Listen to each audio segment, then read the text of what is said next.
This time on DawgStrip, we acquire a new project. This 1967 Ford Econoline van has clearly seen better days. It has been off the road since 1988 and the motor is stuck. This van has more holes than Swiss cheese and is the worst vehicle we have ever paid money for. The Herald has been sold, so hopefully Hobo will come to terms with his new winter home.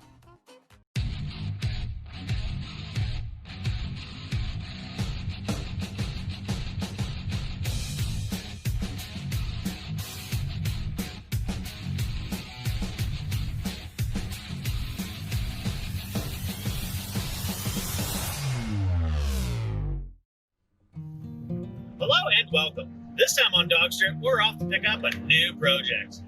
Yeah, because we need another new project. Where do you find these things? You'll be amazed on what you can find once the snow starts falling. Cheap projects everywhere. You're gonna like this one. And speaking of snow falling, this was a 3-hour drive for us, through the Canadian winter, over the mountains and beyond. Kevin really had his heart set on one of these vans, so away we go. So here it is in all its glory. Now, I'm going to read you the seller's ad in its entirety, so you know just what we knew we were getting ourselves into. First come, first served. Cash only, pickup only. 6-cylinder, 3 on the tree, project vehicle with enough rust to shake a stick at. I have the clear BC registration in my name. Running vehicle, or at least it ran when parked in 1988. There are brakes, but do they work? Maybe, probably not. No front seats or gauges, otherwise a complete vehicle. 9-inch rear end, is it a posi? Absolutely, most positively, definitely not. It has the heavy duty option, at least that's what it says on the side of the doors. What does that mean? I don't know. Maybe bigger brakes and beefier springs? Who knows? I doubt it. Frame is the best part, it's decent, see pics. Even comes with the manual that doesn't mention anything about rust repair. Great project for someone that is not me, who wants to practice their sheet metal cutting and welding abilities and has lots of time. It is extremely rusty, all patch panels are available online. Please, no time wasters, serious inquirers only. So there you have it.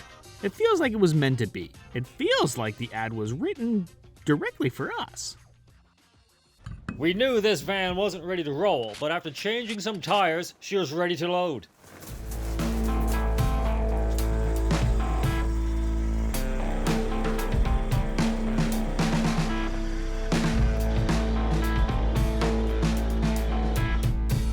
After strapping the doors down so they don't flap in the wind, we start our drive home. Clearly taking longer than we expected as we roll in long after sunset.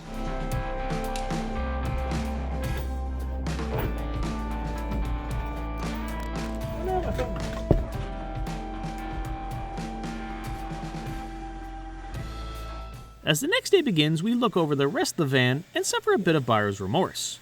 After cleaning out all the free junk, we get to see just how bad the floor is. I actually think I'm vacuuming up the floor.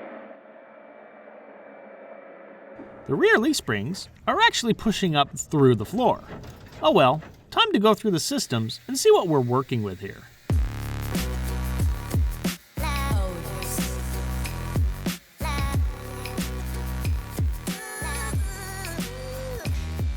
At first check, the motor would not turn over by hand. That was not unexpected since the van had been sitting for over 30 years. Step 1, pull all the spark plugs and give the jugs a healthy blast of WD-40.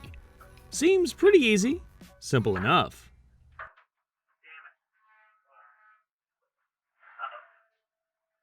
That uh-oh was a reaction to breaking a spark plug off in the head. The thread of color is still in there and our spirits sink a little. The motor might be junk anyway, so we move on and see if the motor will at least turn over. First signs of life.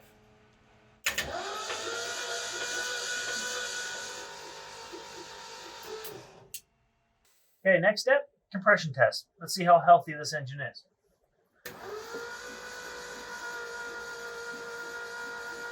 That's zero compression on the first cylinder. That isn't good. We don't know the history of the van, but there's a long list of issues that could be causing this. We hope it's just a sticking valve as we dig into the engine a little more.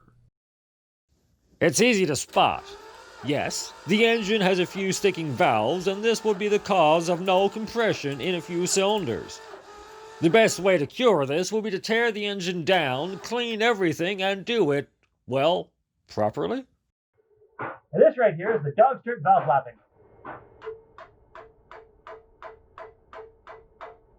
After playing the engine like a xylophone, we managed to get the compression up to 120 on all cylinders we could test. We're okay with that, and you can now use this DawgStrip hack, pro tip, on all your high-performance engine builds, free of charge. Alright, so we have one broken spark plug, broken off in the head, and this is going to be the first time we're going to try to start it. Starting fluid, and it's going to run like crap, but let's see if it'll run. Ignition.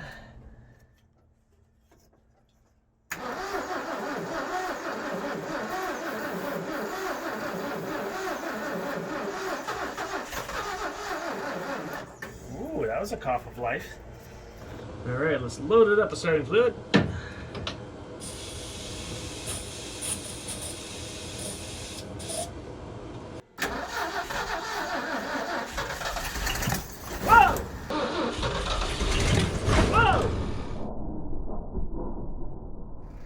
Was that supposed to happen? We filled the float bowl full of gasoline, and now it should run for 10-15 seconds of glorious life. Choke.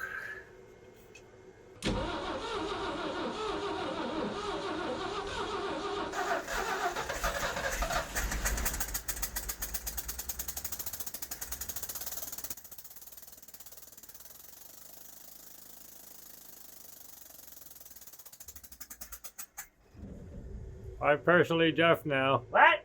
Yes. Oh my god. Oh. Whew. That's a Yes, I'm so happy. that's a wee bit of smoke. I'm standing way back here and in the fresh air. Should we go find a canary somewhere? I am the canary. Yeah, you are the canary. For those of you new to the channel, this is Hobo, a neighborhood stray that has adopted us as his humans. You'll see him come and go as he pleases, and wanting our attention when he's hungry. We love our Hobo. Alright, so day 2 of working on Tetanus. It runs, broken spark plug still in number 6 cylinder, but let's put water in and see if it comes out anywhere.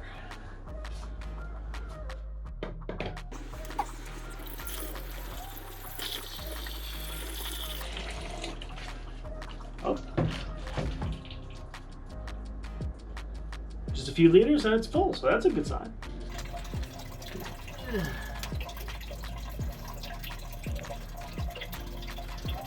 Today on my classic oil filter.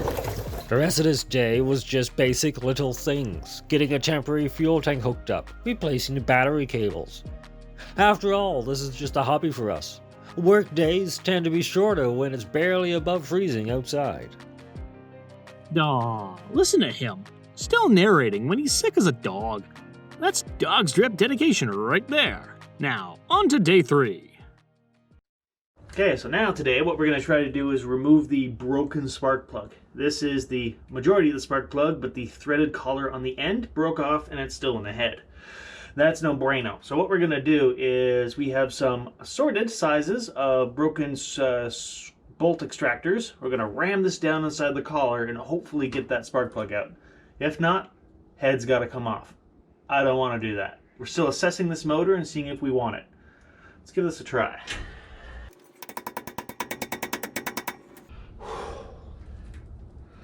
Please save my motor.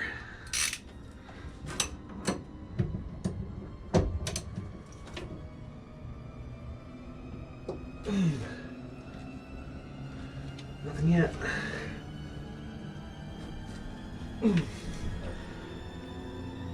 Oh!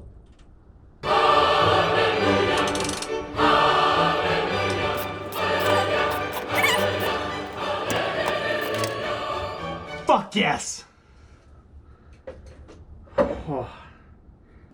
Alright, spark plug part 1. Spark plug part 2. That's awesome. I am so happy with that. Yes. Happy indeed. Now let's throw a new spark plug in that hole and see how the engine will run on 6 cylinders.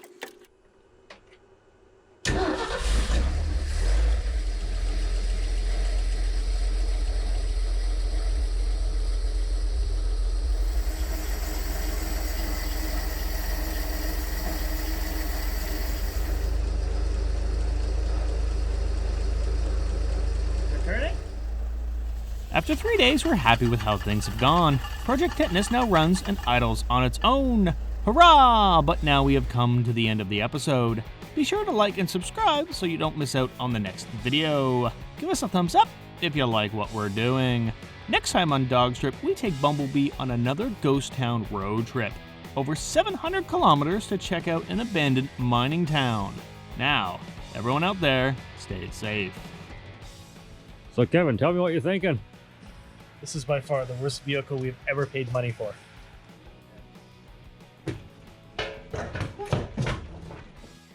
Meow. Meow. Meow. Meow. I hear a hobo.